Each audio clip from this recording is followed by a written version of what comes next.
إن الحمد لله نحمده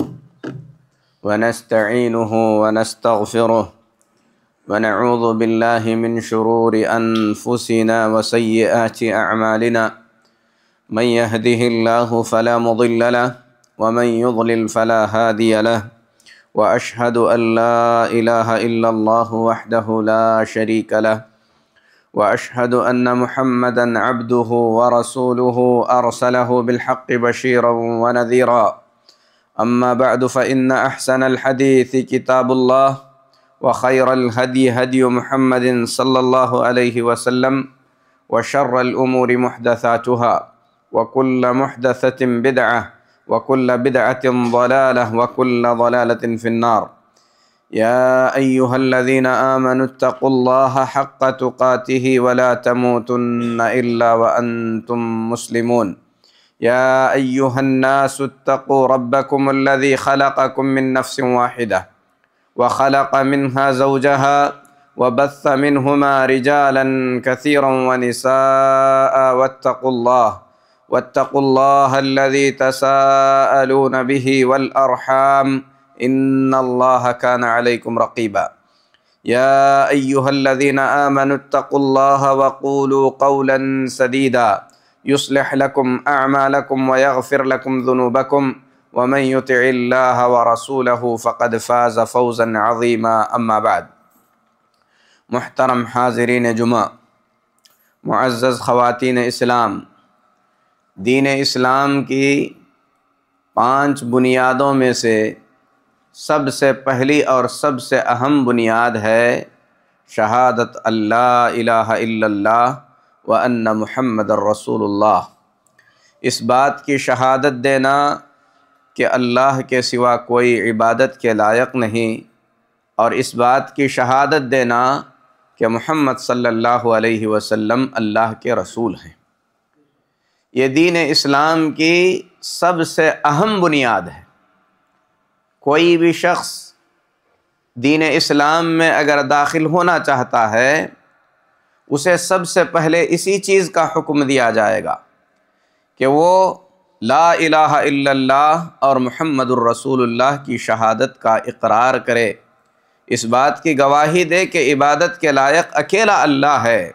اس بات کی گواہی دے کہ محمد صلی اللہ علیہ وسلم اللہ کے بندے اور اللہ کے رسول ہیں۔ گواہی کا مطلب ہے کہ آدمی جس چیز کی گواہی دے رہا ہے اسے اس کا علم ہونا چاہیے۔ گواہی کا مطلب ہے کہ جس چیز کی وہ گواہی دے رہا ہے اسے اس بات پر یقین ہونا چاہیے، اسے ماننا چاہیے، اس کے تقاضوں کے مطابق اس کا عمل ہونا چاہیے۔ آج کے اس خطبے میں ہم اس شہادت کے دوسرے جز اشہد ان محمد الرسول اللہ، اس کے تقاضوں کے متعلق کچھ باتیں آپ کے سامنے رکھیں گے۔ ایک مسلمان جب اس بات کی شہادت دیتا ہے کہ محمد صلی اللہ علیہ وسلم اللہ کے رسول ہیں، تو اس کے لیے 4 باتیں ضروری ہو جاتی ہیں۔ سب سے پہلی بات ہے تصدیقہ فیما اخبر۔ اللہ کے نبی جناب محمد الرسول اللہ صلی اللہ علیہ وسلم نے جو بھی بتایا ہے، آپ کی جانب سے جو بھی خبر ہم تک پہنچی ہے، ان ساری باتوں پر ہم یقین کریں، چاہے وہ باتیں ہماری سمجھ میں آئیں یا سمجھ میں نہ آئیں، کیونکہ ہماری جو عقل ہے وہ عقل محدود پیمانے کی ہے۔ اللہ تعالیٰ نے اسے اتنی صلاحیتیں نہیں دی ہیں کہ ساری چیزوں کو وہ سمجھ سکے۔ کچھ چیزیں ایسی ہیں جن کا تعلق غیب سے ہے، اللہ کے نبی صلی اللہ علیہ وسلم نے بتلا دیا تو ایک مومن ان ساری باتوں پر یقین رکھتا ہے جو بھی نبی صلی اللہ علیہ وسلم نے بتلایا۔ جب یہ پتہ چل جائے، یہ یقین ہو جائے کہ یہ بات نبی صلی اللہ علیہ وسلم کی بتائی ہوئی ہے، تو اس وقت انسان کو سوچنے اور سمجھنے کی ضرورت نہیں ہے، فوراً اس چیز پر یقین کر لینا ہے، فوراً اس چیز کو مان لینا ہے، کیونکہ نبی صلی اللہ علیہ وسلم کی خبر، نبی صلی اللہ علیہ وسلم کی بتلائی ہوئی بات ہماری عقل سے بہت بڑی ہے، اور یہ مقام، یہ مرتبہ کہ کسی کی بات کو سمجھیں یا نہ سمجھیں ماننا ضروری ہے، یہ صرف اللہ کی بات اور اللہ کے رسول صلی اللہ علیہ وسلم کی بات کے لیے ہے۔ یہ مقام دوسروں کی باتوں کے لیے نہیں ہے۔ دوسرا اگر ہمیں کوئی بات بتاتا ہے تو ہم وہاں پر اپنی عقل کو دخل دے سکتے ہیں، ہم اس سے کیوں، کس لیے، یہ سمجھ میں نہیں آ رہا ہے، ایسا سوال کر سکتے ہیں، لیکن اللہ کی بات کے بارے میں یہ پوچھیں ایسا تو نہیں لگتا ہے، یہ کفر ہے۔ نبی صلی اللہ علیہ وسلم کی بات کے بارے میں پوچھیں کہ یہ عقل میں نہیں آتی ہے، تو یہ نبی اکرم صلی اللہ علیہ وسلم کا انکار ہے۔ جیسے اللہ کے نبی صلی اللہ علیہ وسلم نے جنت کی تفصیلات بتلائی، یہ ہماری عقل میں نہیں آتی ہیں کیونکہ ہم نے جنت کو دیکھا نہیں ہے، جنت کی وسعتوں کو ہم نے دیکھا نہیں ہے۔ نبی صلی اللہ علیہ وسلم نے بتلایا کتاب پاک کے ذریعے کہ جہنم کی گہرائیوں کے اندر ایک درخت ہے۔ مشرکین مکہ نے اعتراض کیا، جہنم جس کا ذکر آیا کہ وہاں پر آگ کی تپش دنیا کی آگ سے 70 گنا زیادہ ہوتی ہے، وہاں پر درخت ہوگا؟ بے شک ہوگا۔ کیوں ہوگا؟ کیونکہ اللہ نے بتایا، اللہ کے نبی صلی اللہ علیہ وسلم نے بتلایا آگ میں درخت ہوگا۔ یہ ہماری عقل میں نہیں آتا، لیکن نبی صلی اللہ علیہ وسلم نے بتلایا،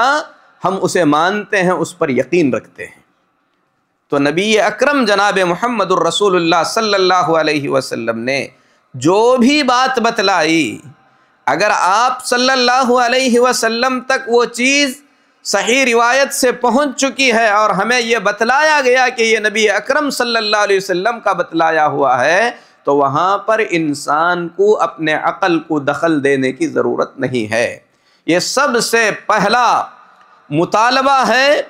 اس آدمی سے جو محمد صلی اللہ علیہ وسلم کو اللہ کا رسول مانتا ہے، کہ آپ نے جو بھی بتایا ان ساری باتوں پر آنکھ بند کر کے عمل کیا جائے اور اسے قبول کیا جائے، اس کی تصدیق کی جائے۔ اسی لیے جب اللہ کے نبی جناب محمد الرسول اللہ صلی اللہ علیہ وسلم معراج جا کر آئے، رات کے ایک چھوٹے سے حصے میں مکہ مکرمہ سے نکل کر بیت المقدس تک چلے گئے، جہاں پر جانے کے لیے اس زمانے میں 1 مہینہ چاہیے تھا۔ پھر اس کے بعد آپ صلی اللہ علیہ وسلم بیت المقدس سے 7 آسمانوں کی سیر کر کے واپس لوٹ گئے، اور رات کے ایک حصے میں یہ چیز عقل میں نہیں آتی ہے، لیکن اللہ کے نبی صلی اللہ علیہ وسلم سچے ہیں، آپ جو بھی بتلاتے ہیں وہ سچ ہے۔ اسی لیے ابو بکر صدیق نے فوراً ایمان لایا، صحابہ نے اس چیز کو فوراً مان لیا، کیونکہ یہاں پر شک کی کوئی گنجائش نہیں ہے۔ تو سب سے پہلا تقاضا ہے اشہد ان محمد الرسول اللہ کا، اس بات کو ماننا کہ محمد صلی اللہ علیہ وسلم جو بھی خبر دے رہے ہیں، جو بھی بتلا رہے ہیں، وہ سب کا سب سچ ہے، صحیح ہے، اس میں شک کی کوئی گنجائش نہیں ہے۔ دوسرا تقاضا ہے طاعتہ فیما امر، اللہ کے نبی جناب محمد الرسول اللہ صلی اللہ علیہ وسلم جس بات کا حکم دیں، جس بات کو کرنے کے لیے کہیں، ہم اسے کر گزریں، اس میں اپنے فائدے اور نقصان کا نہ سوچیں۔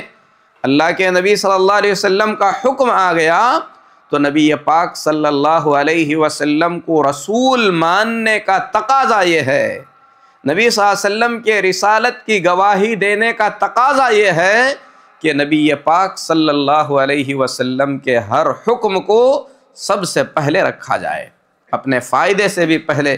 اپنے جذبات سے بھی پہلے، اپنے خواہشات سے بھی پہلے، اپنے نفع اور نقصان سے بھی مقدم، کیونکہ اللہ کے نبی صلی اللہ علیہ وسلم کو رسول ماننے کا مطلب یہ ہے کہ اللہ کے نبی صلی اللہ علیہ وسلم جو بھی فرما رہے ہیں، جس چیز کا بھی حکم دے رہے ہیں، وہ حکم حقیقت میں اللہ کا حکم ہے، اور ہم اللہ کے بندے ہیں، اور بندے کا کام ہے اپنے مالک کی مرضی کے مطابق زندگی گزارنا۔ وہ بندہ بندہ نہیں ہو سکتا جو مالک کی مرضی کے سامنے اپنی مرضی چلائے۔ بندے کا مطلب کیا ہے؟ بندے کا مطلب ہے غلام۔ ایک غلام اپنے مالک کی مرضی کے مطابق زندگی گزارتا ہے۔ ہم اللہ کے غلام ہیں، ہم اللہ کے بندے ہیں۔ اس دنیا میں ہم اپنی مرضی سے زندگی نہیں گزار سکتے، ہمارے مالک کی مرضی کے مطابق ہمیں زندگی گزارنا چاہیے۔ اور مالک کی مرضی کیا ہے؟ یہ اللہ کے نبی جناب محمد الرسول اللہ صلی اللہ علیہ وسلم نے ہمیں بتلایا ہے۔ تو اشہد ان محمد الرسول اللہ کا دوسرا تقاضا ہے اللہ کے نبی جناب محمد الرسول اللہ صلی اللہ علیہ وسلم کے ہر حکم کو بجا لانے کی کوشش کرنا، ہر حکم کو پورا کرنے کی کوشش کرنا۔ نبی پاک صلی اللہ علیہ وسلم کے حکم کے آ جانے کے بعد آدمی کو نہ اپنا فائدہ سوچنا چاہیے، نہ اپنا نقصان سوچنا چاہیے، نہ اپنے جذبات کا سوچنا چاہیے، نہ خواہشات کا سوچنا چاہیے، نہ یہ سوچنا چاہیے کہ لوگ کیا کہیں گے، نہ یہ سوچنا چاہیے کہ اس میں عزت جائے گی یا عزت بچے گی، کیونکہ نبی پاک صلی اللہ علیہ وسلم کے حکم کو پورا کرنا ہی مکمل عزت ہے، مکمل فائدہ ہے۔ دنیا اور آخرت کی ساری بھلائی اسی کے اندر پوشیدہ ہے۔ تیسری چیز ہے اشہد ان محمد الرسول اللہ کے تقاضے کی پورا کرنے کے لیے اللہ کے نبی صلی اللہ علیہ وسلم نے جن کاموں سے منع کیا ہے، آپ نے جن کاموں سے روکا ہے، ان سے اپنے آپ کو روک لینا، ایسے کاموں سے دور رہنا۔ نبی پاک صلی اللہ علیہ وسلم نے منع کر دیا، آپ کا منع کرنا ہمارے لیے سب سے بڑی چیز ہے۔ یہ سوچنے کی ضرورت نہیں ہے کہ اس کے کرنے سے کس کا کیا نقصان ہوگا، کسی کا تو میں نقصان نہیں کر رہا ہوں۔ اس میں نقصان کیا ہے؟ اس میں نقصان یہ ہے کہ آپ نبی پاک صلی اللہ علیہ وسلم کی نافرمانی کر رہے ہیں، اور نبی پاک صلی اللہ علیہ وسلم کی نافرمانی سے بڑا نقصان دنیا میں کیا ہو سکتا ہے؟ مثال کے طور پر ایک آدمی اپنے کپڑوں کو ٹخنے سے نیچے رکھتا ہے، جب اس سے کہا جائے اس میں کس کا کیا نقصان ہے، اس میں کسی کا نقصان نہیں ہے، اس میں نقصان آپ کا ہے۔ نقصان یہ ہے کہ آپ نے اللہ کے نبی صلی اللہ علیہ وسلم کی نافرمانی کی، نبی پاک صلی اللہ علیہ وسلم کے حکم کو آپ نے ہلکے میں لیا، اللہ کے نبی صلی اللہ علیہ وسلم کے حکم کی جو تعظیم ہونی چاہیے وہ تعظیم آپ نے نہیں کی۔ اللہ کے نبی صلی اللہ علیہ وسلم نے مردوں کے لیے سونا پہننے سے منع کیا، کسی کا نقصان نہیں ہے، آپ اپنے پیسے سے سونا خرید کر پہنیں، کس کا نقصان ہے؟ کسی کی دل آزاری نہیں ہے، لیکن اس میں نقصان یہ ہے کہ آپ اللہ کے نبی کے نافرمان ہو گئے۔ ایسے ہی ہر چیز میں اللہ کے نبی صلی اللہ علیہ وسلم نے جن چیزوں سے منع کیا ہے،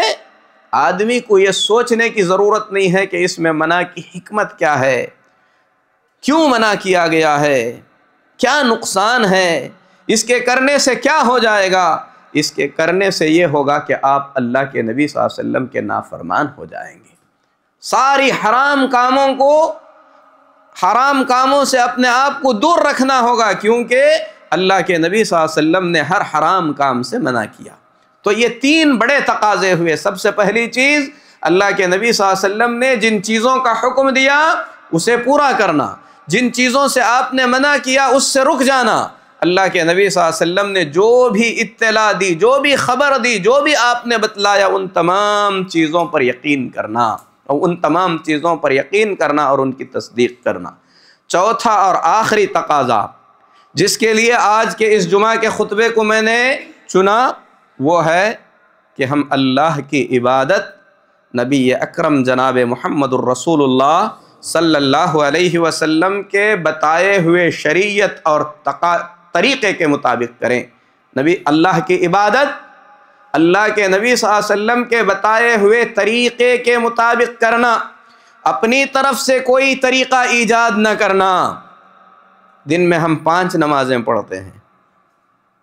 چھٹا فرض نہیں پڑھ سکتے۔ کیوں نہیں پڑھ سکتے؟ کیونکہ اللہ کے نبی صلی اللہ علیہ وسلم نے اس کی اجازت نہیں دی۔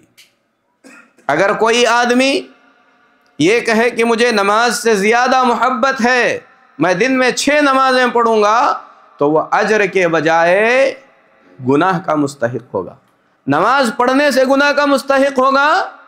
نہیں، دین میں نیا طریقہ ایجاد کرنے کی وجہ سے گناہ کا مستحق ہوگا۔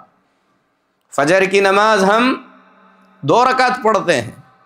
اگر کوئی کہے کہ آج میرا دل زیادہ کر رہا ہے، میں 1 رکعت زیادہ پڑھوں گا، آج مجھے زیادہ خشوع و خضوع آ گیا ہے اسی لیے 2 سجدے زیادہ کر لوں گا، ان 2 سجدوں کے زیادہ کرنے سے اس کی نماز باطل ہو جائے گی، نماز ضائع ہو جائے گی، ثواب ملنے کے بجائے اسے گناہ ملے گا، اجر کے بجائے وہ گنہگار ہو جائے گا۔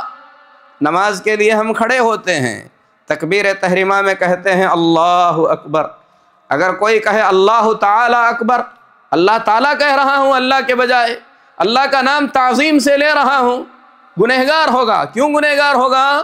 کیونکہ اس نے اپنے اس طریقے کو نبی اکرم صلی اللہ علیہ وسلم کے سکھائے ہوئے طریقے سے بہتر سمجھا۔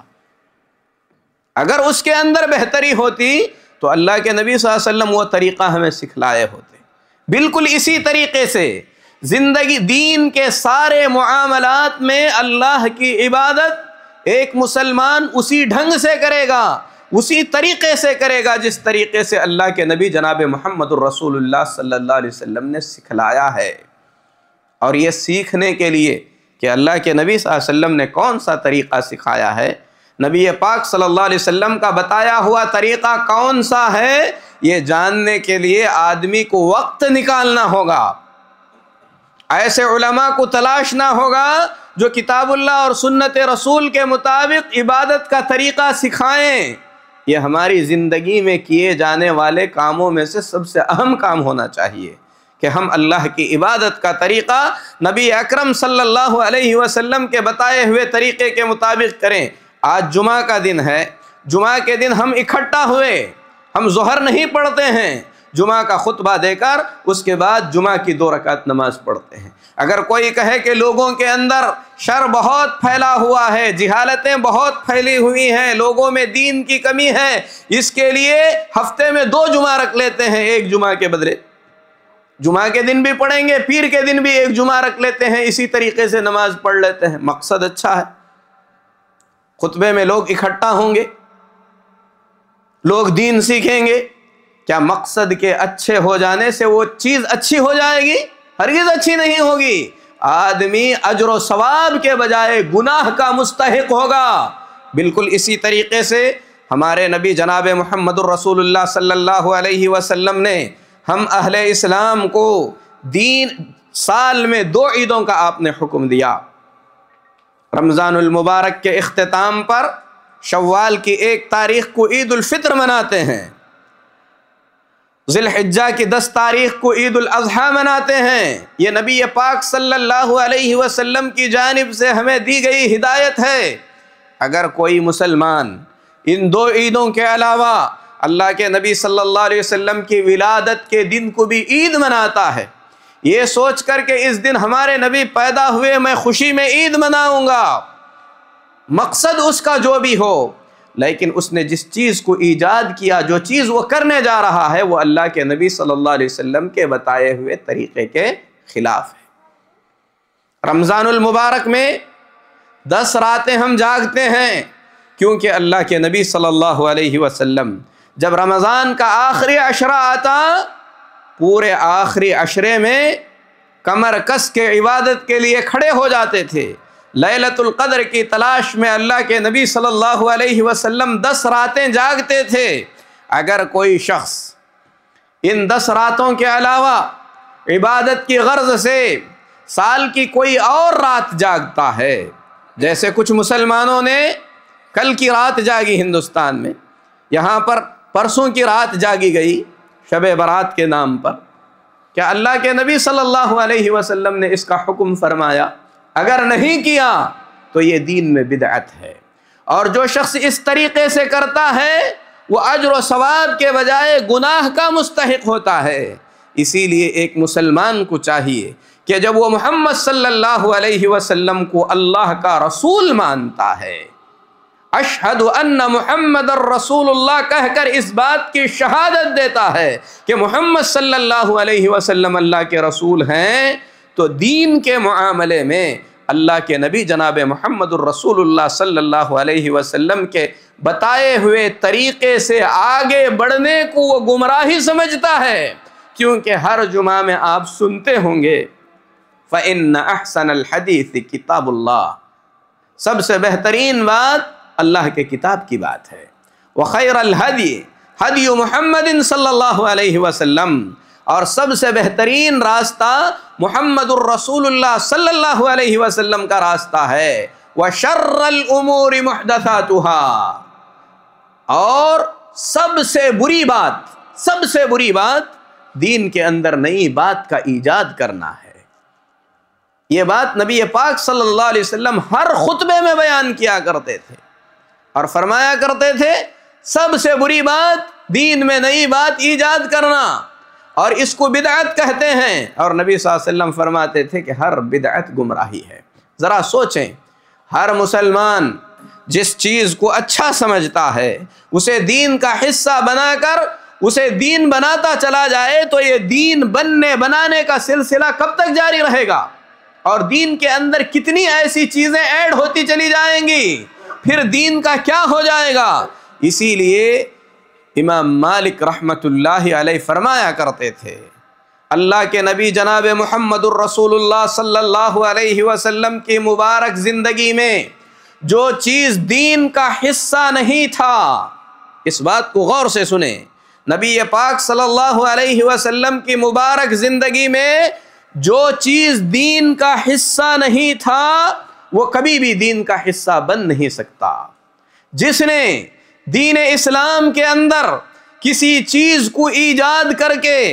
یہ ظاہر کرنے کی کوشش کی کہ ایک اچھا کام ہے اسے دین میں شامل کر لیا جائے، تو گویا دبے الفاظ میں وہ یہ کہنا چاہتا ہے کہ نعوذ باللہ محمد الرسول اللہ صلی اللہ علیہ وسلم نے دین کی تبلیغ میں خیانت سے کام لیا ہے۔ یہ الزام لگا رہا ہے نبی صلی اللہ علیہ وسلم پر کہ یہ چیز دین کا حصہ تھی، اللہ کے نبی صلی اللہ علیہ وسلم بتانا بھول گئے یا آپ نے جان بوجھ کر نہیں بتلایا۔ جو چیز نبی نے نہیں بتلایا دین کے نام پر اسے کوئی اور دین کا حصہ کیسے بنا سکتا ہے؟ اسی لیے میرے محترم بھائیوں، جب ہم محمد الرسول اللہ صلی اللہ علیہ وسلم کو اللہ کا رسول تسلیم کرتے ہیں، آپ کے رسالت کی گواہی دیتے ہیں، تو ایک مسلمان کی یہ ذمہ داری بھی بنتی ہے کہ وہ اس دین کو سیکھنے اور سمجھنے کے لیے وقت نکالے اور کوشش کرے جو دین محمد الرسول اللہ صلی اللہ علیہ وسلم نے صحابہ کو سکھلایا تھا۔ قرآن پاک میں اللہ فرماتا ہے فَإِنْ آمَنُوا بِمِثْلِ مَا آمَنْتُمْ بِهِ فَقَدْ اهْتَدَوْا وَإِنْ تَوَلَّوْا فَإِنَّمَا هُمْ فِي شِقَاقٍ فَسَيَكْفِيكَهُمُ اللَّهُ، اگر لوگ ویسا ایمان لاتے ہیں جیسا ایمان اے صحابہ تم نے لایا ہے تو ہدایت پر ہیں، اگر اس کے علاوہ کوئی دوسرا راستہ اختیار کرتے ہیں تو وہ جماعتوں میں بڑھ جائیں گے، اختلاف میں پڑ جائیں گے، اور اللہ تبارک و تعالی ان کا حساب کرنے کے لیے کافی ہو جائے گا۔ اسی لیے میرے محترم بھائیوں، دنیا کے اندر خاص کر اس پرفتن دور میں، اس فتنے کے دور میں جہاں پر ہر شخص فتنے میں مبتلا ہے، ایک مسلمان کی سب سے بڑی ذمہ داری اس وقت یہ ہے کہ وہ خود وہ دین سیکھنے کی کوشش کرے جو دین نبی پاک صلی اللہ علیہ وسلم نے اپنے صحابہ کو عطا کیا تھا۔ اپنے بچوں کو یہ دین سکھا کر دنیا سے جائے، یہ ہر باپ کی، ہر ماں کی سب سے پہلی ذمہ داری ہے۔ آپ اپنی اولاد کو کھانا دیں گے نہیں دیں گے، اونچی تعلیم دیں گے نہیں دیں گے، اس سے زیادہ ان کے دنیا کا نقصان ہوگا۔ لیکن اگر آپ نے اپنی اولاد کو اللہ کا صحیح دین نہیں سکھلایا، نبی اکرم صلی اللہ علیہ وسلم کی صحیح تعلیمات آپ نے اپنی اولاد کو اگر نہیں دی تو آپ کو یہ جاننا چاہیے کہ وہ کہیں جہنمی نہ بن جائیں اور اس جہنم میں ہمیشہ رہنے والے نہ ہو جائیں۔ اسی لیے ایک مسلمان جہاں پر اپنے گھر والوں کے دنیا کی فکر کرتا ہے، وہیں پر اسے سب سے زیادہ اپنے گھر والوں کے آخرت کی فکر کرنا چاہیے۔ اللہ نے اسی کا حکم فرمایا قُوا أَنفُسَكُمْ وَأَهْلِيكُمْ نَارًا، خود کو، خود کے گھر والوں کو جہنم سے بچاؤ۔ کیسے بچائیں گے؟ نبی اکرم صلی اللہ علیہ وسلم کا صحیح دین خود سیکھ کر اپنے گھر والوں کو سکھا کر اللہ رب العزت سے میں دعا کرتا ہوں کہ اللہ ہمیں اس کی توفیق عطا فرمائے، اللہ ہمیں صحیح معنوں میں مسلمان بنائے، محمد الرسول اللہ صلی اللہ علیہ وسلم کے مقام کو سمجھنے کی اللہ ہمیں توفیق عطا فرمائے۔ اقول قولی ھذا واستغفر اللہ لی ولکم ولسائر المسلمین فاستغفروہ انہ هو الغفور الرحیم۔